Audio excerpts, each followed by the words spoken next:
सनातन धर्म की रक्षा के लिए दो स्थान थे जिन्होंने अगर अपना पराक्रम नहीं दिखाया होता तो आज भारत कुछ अलग होता। दो स्थान कौन से थे? एक महाराष्ट्र, दूसरा पंजाब। पंजाब में खालसा पंथ बना, पंजाब में सिख पंथ बना। किसके लिए? सनातन धर्म को बचाने के लिए।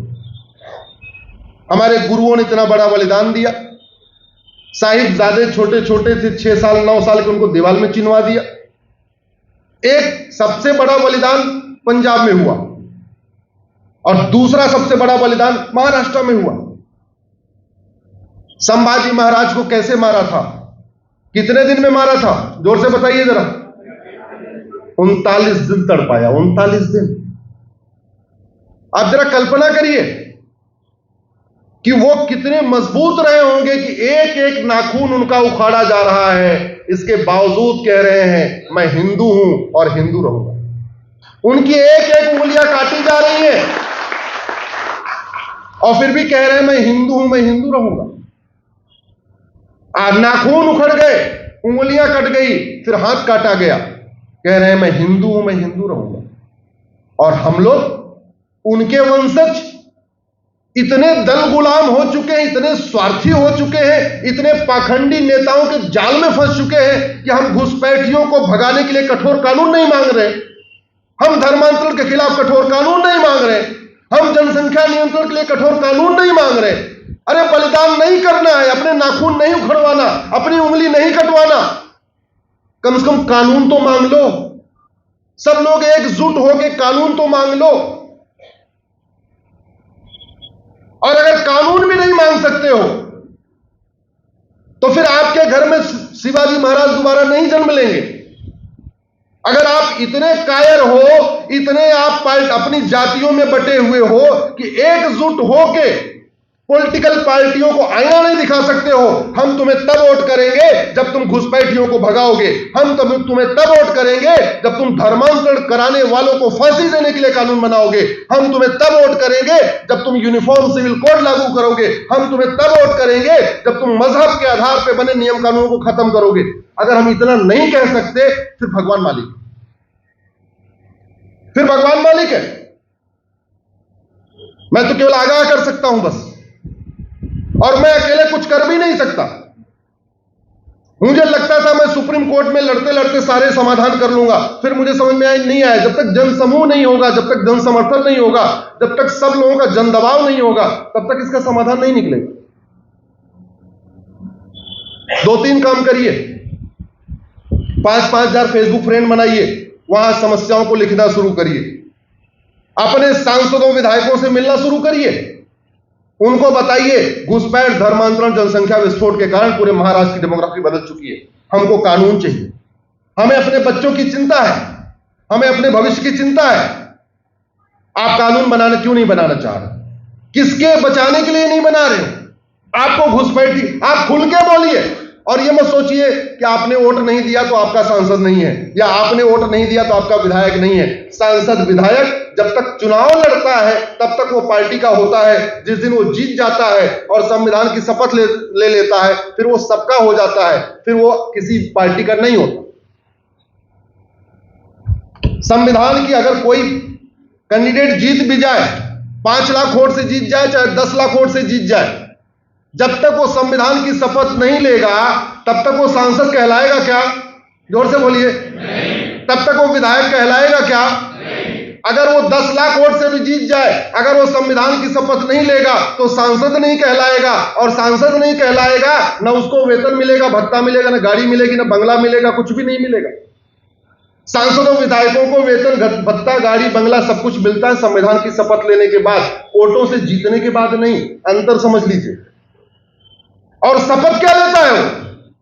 कि मैं भारत को मजबूत करूंगा, भारत की एकता अखंडता को मजबूत करूंगा, भारत की संस्कृति की रक्षा करूंगा। भारत के हिंदू जब अगर कम होते जाएंगे तो भारत की संस्कृति बचेगी क्या? तो फिर काहे की शपथ? फिर तो उसकी शपथ झूठी हो गई। इसलिए अगर उसने शपथ लिया है तो ये उसकी ड्यूटी है। हिंदू का मतलब हिंदू संस्कृति से मतलब है। हिंदू का मतलब क्या? वसुधैव कुटुंबकम। हिंदू का मतलब क्या? नारी तू नारायणी।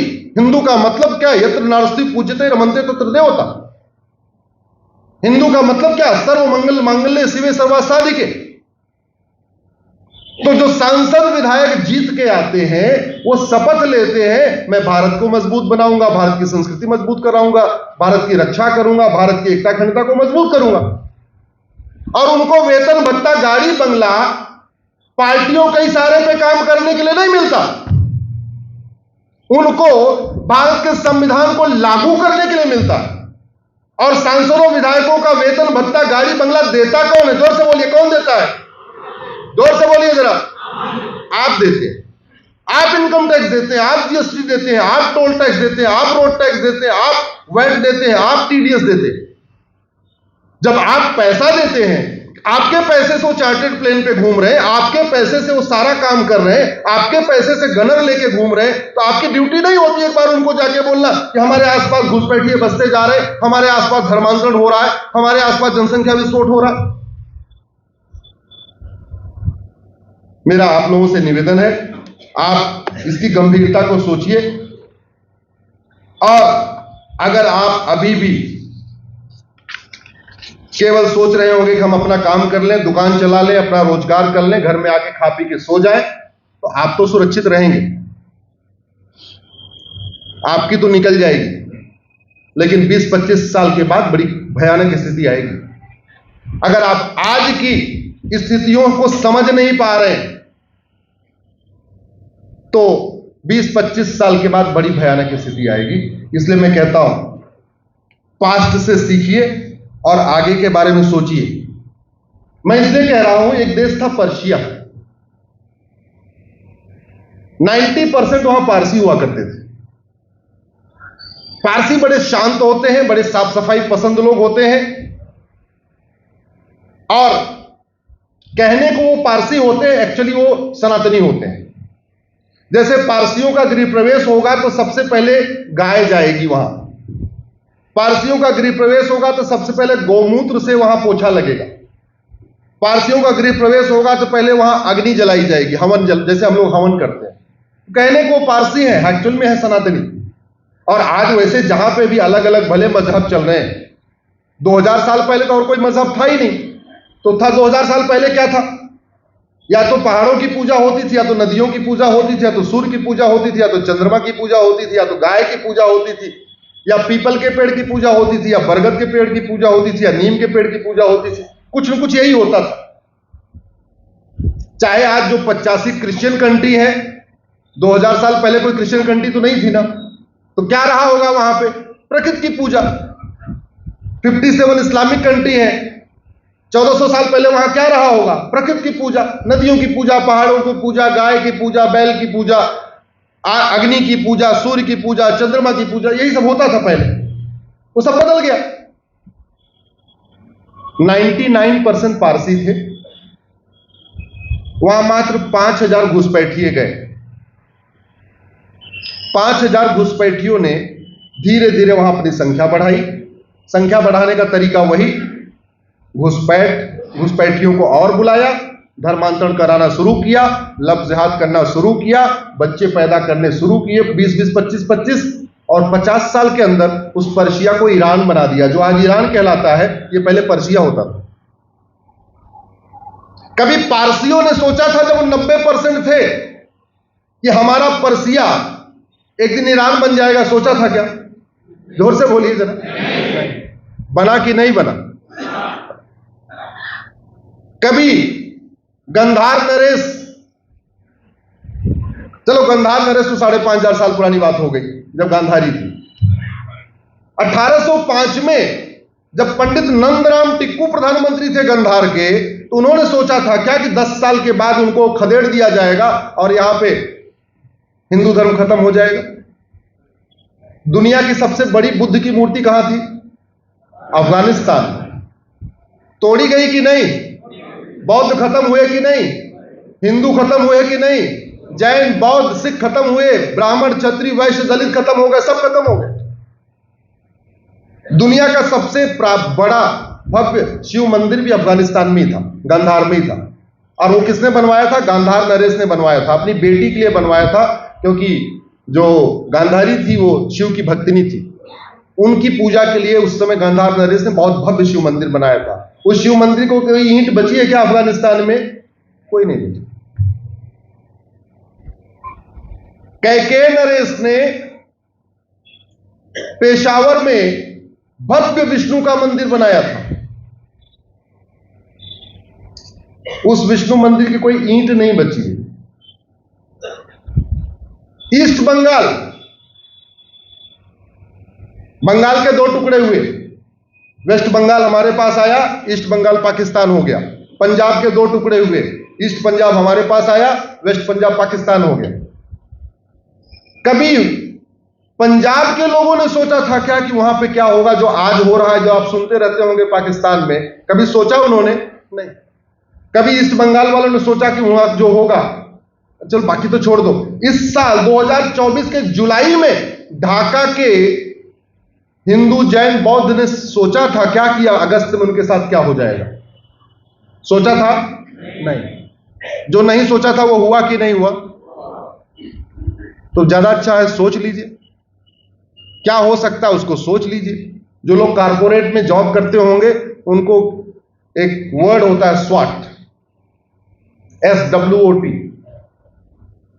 स्ट्रेंथ, वीकनेस, अपॉर्चुनिटी और थ्रेट।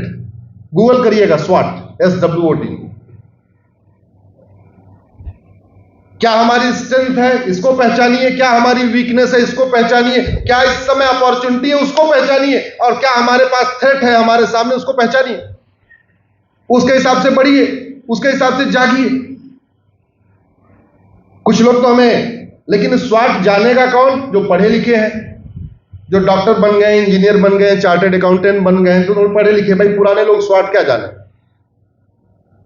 लेकिन नए लोगों में एक बीमारी आ गई है, उसको कहते हैं स्टॉकहोम सिंड्रोम। 3 बड़ी गंभीर बीमारियां होती हैं, मैग्लोमोनिया, नार्सिज्म, स्टॉकहोम सिंड्रोम। बाद में गूगल करिएगा। तो ये जो पढ़े लिखे हैं ना, जो थोड़े प्रोफेसर बन जाते हैं, इंजीनियर बन जाते हैं, डॉक्टर बन जाते हैं, बैंक मैनेजर बन गए, कुछ हो गए, इनको स्टॉकहोम सिंड्रोम की बीमारी हो जाती है। इनको अगर कोई व्हाट्सएप डालो कि महाराष्ट्र के एक गांव में शरिया लागू हो गया, कहेंगे no I don't believe this, please don't share such message to me. इनको कोई ऐसे डालो कोल्हापुर में एक बेटी के साथ लव जिहाद हो गया, no no no please don't share it, I am very liberal person. ऐसा बोलते नहीं बोलते? आपने महसूस किया नहीं किया? जब आग उनके घर में पहुंचेगी तब समझ में आएगा, अरे बाप रे बाप ये क्या हो गया, तब आंख खुलेगी। नहीं तो अच्छा उनकी भी गलती नहीं है। मैकाले वाले स्कूल चल रहे हैं, सीबीएसई बोर्ड वाले, जो 1929 में शुरू किया था अंग्रेजों ने, वो सीबीएसई बोर्ड तो बदला नहीं, खत्म हुआ नहीं, हमने शिक्षा का भारतीयकरण किया नहीं। तो हमारे बच्चे हैं तो हमारे बच्चे, लेकिन वो भारत की संस्कृति की बजाय विदेशी संस्कृति इनके दिमाग पे ज्यादा हावी हो गई।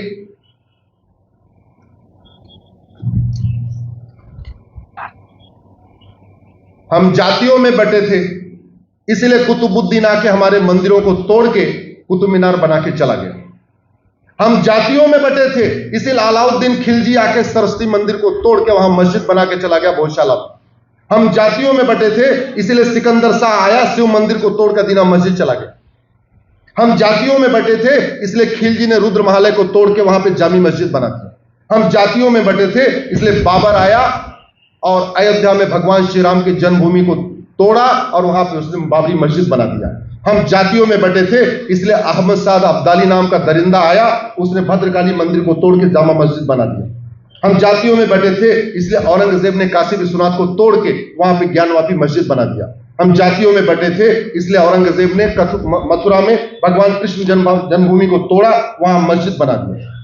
हम जातियों में बटे थे, इसलिए एक के बाद एक हमारे मंदिर टूटते गए। हम जातियों में बटे थे, इसलिए 500 साल हमारे ऊपर वहशी दरिंदों ने राज किया और 200 साल अंग्रेजों में राज किया। अगर हम जातियों में नहीं बटे होते, थोड़े अलर्ट होते, थोड़े भविष्य को सोचते, तो ये कभी राज नहीं कर पाते। क्योंकि जब अंग्रेज आए थे, जब पहली बार उनकी जहाज आई थी, उस जहाज में मात्र 300 लोग थे, और जब वो 300 जब उनका जहाज खड़ा हुआ तो 10,000 लोग वहां घूम रहे थे।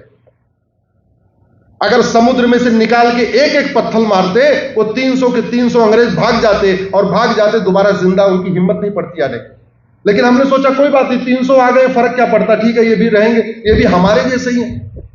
भाई हमारा जैसा चश्मा होता वैसे तो दिखता है। हमको लगा ये 300 आए हैं, कोई बात नहीं। आई ईस्ट इंडिया कंपनी का जब पहली बार आए वो 300 थे, और जब वो पहुंचे उस समय लगभग 10,000 लोग समुद्र के किनारे घूम रहे थे। अगर देख के पहचान लिए होते, भाई इनका कलर तो मिसमैच हो रहा है, ये तो बड़े बड़े गोरे गोरे हैं, उनसे बात कर लेते, तुम क्यों, क्या आए हो, क्या करने आए हो, क्यों यहां रुके हो, भागो यहां से, हम तुम्हें रुकने नहीं देंगे, हम 200 साल यहां गुलाम रहते क्या। या पहली बार जब ऐबक आया या खिलजी आया, अगर सारे ब्राह्मण क्षत्रिय वैश्य दलित मिल गए होते कि लाठी निकल के घर से निकलते, वो यहां पर टिक पाते क्या। लेकिन हमने सोचा नहीं, ये लड़ने वाला काम तो क्षत्रियों का है।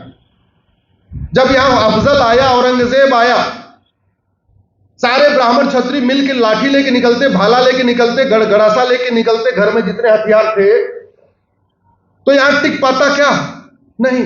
और अगर टिक नहीं पाता तो संभाजी महाराज को 39 दिन तड़पा तड़पा के मारता क्या हो, बोलिए जरा। हम जातियों में बटे थे, इसलिए संभाजी महाराज को उसने तड़पा तड़पा के मारा, नहीं उसकी हिम्मत नहीं थी यहां रुकने की। हम जातियों में बटे थे, इसलिए मुर्शिद खान नाम का लुटेरा आया, हमारे कीर्तेश्वरी मंदिर को तोड़ा और कीर्तेश्वरी को मुर्शिदाबाद बना के चला गया। हम जातियों में बटे थे, इसलिए मिर्जा खान नाम का लुटेरा आया, उसने विंध्याचल मंदिर को तोड़ा और उस स्थान का नाम मिर्जापुर करके चला गया। हम जातियों में बटे थे, इसलिए जौना खान नाम का लुटेरा आया, उसने जमदग्नीपुरम को जौनपुर बना दिया उत्तर प्रदेश में। हम जातियों में बटे थे, इसलिए मुजफ्फर खान नाम का आया लुटेरा, उसने विदेह को मुजफ्फरपुर बना दिया। हम जातियों में बटे थे, इसलिए होशियार खान नाम का लुटेरा आया, उसने विराट को होशियारपुर बना दिया। हम जातियों में बटे थे, इसलिए गाजी खान नाम का लुटेरा गजप्रस को गाजियाबाद बना के चला गया। हम जातियों में बटे थे, इसलिए फरीद खान नाम का लुटेरा तिलप्रस को फरीदाबाद बना के चला गया। हम जातियों में बटे थे, इसलिए फरूख खान नाम का लुटेरा पंचाल को फरुखाबाद बना गया। हम जातियों में बटे थे, इसलिए मुराद खान नाम का लुटेरा रामगंगानगर को मुरादाबाद बना के चला गया। हम जातियों में बटे थे, इसलिए बेगू खान नाम का लुटेरा आजाद शत्रु नगर को बेगूसराय बना के चला गया। हम जातियों में बटे थे, इसलिए शरीफुद्दीन खान नाम का लुटेरा नालंदा को बिहार शरीफ बना के चला गया। हम जातियों में बटे थे, इसलिए दरभंगा खान नाम का लुटेरा द्वारभंगा को दरभंगा बना के चला गया। हम जातियों में बटे थे, इसलिए हाजी शमसुद्दीन ने हरिपुर का हाजीपुर बना दिया। हम जातियों में बटे थे, इसलिए जमाल खान ने सिंह जनी को जमालपुर बना दिया। हम जातियों में बटे थे, इसलिए अहमद शाह ने अहमदाबाद को कर्णावती को अहमदाबाद बना दिया। हम जातियों में बटे थे, इसलिए बुरहान आया और भगनापुर को उसने बुरहानपुर बना दिया। हम जातियों में बटे थे, इसलिए होशंग शाह ने नर्मदापुरम को होशंगाबाद बना दिया। हम जातियों में बटे थे, इसलिए तुगलक ने देवगिरी को तुगलकाबाद बना दिया। हम जातियों में बटे थे, इसलिए उस्मान अली ने धारासी को उस्मानाबाद बना दिया। हम जातियों में बटे थे, इसलिए फरीद खान ने मोकलहार को फरीदकोट बना दिया। हम जातियों में बटे थे, इसलिए मुजफ्फर खान ने लक्ष्मीनगर को मुजफ्फरनगर बना दिया। हम जातियों में बटे थे, इसलिए शाहजहां ने गोमती नगर को शाहजहांपुर बना दिया। हम जातियों में बटे थे, इसलिए बख्तियार खिलजी नाम का लुटेरा आया, हमारी सबसे बड़ी लाइब्रेरी नालंदा यूनिवर्सिटी की, उसको जलाया और उस स्थान को बख्तियारपुर बना के चला गया। हम जातियों में बटे थे, इसलिए करीमुद्दीन ने करीमनगर बना दिया, अली मीर जाफर ने अलीपुर बना दिया, भाग्यनगर को हैदराबाद बना दिया, इंदौर को निजामाबाद बना दिया। हम जातियों में बटे थे, इसलिए भिटौरा फतेहपुर बन गया, अलीगढ़ बन गया, अंबिका नगर अमरोहा बन गया, आजमगढ़ आजमगढ़ बन गया, जसनौल बाराबंकी बन गया, गाजीपुर गाजीपुर बन गया।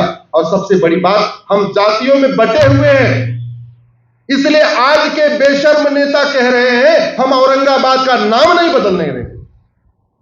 हम जातियों में बटे हुए हैं, इसलिए वहशी दरिंदों के नाम पे महाराष्ट्र में आज भी सड़क मोहल्ले गलियों का नाम वहशी दरिंदों के नाम पे चल रहा है। हम आवाज नहीं उठाते, हम विरोध नहीं करते, हम सोचते हैं ठीक है सड़क मोहल्ला गली बदल गया तो बदल गया, फर्क क्या पड़ता है।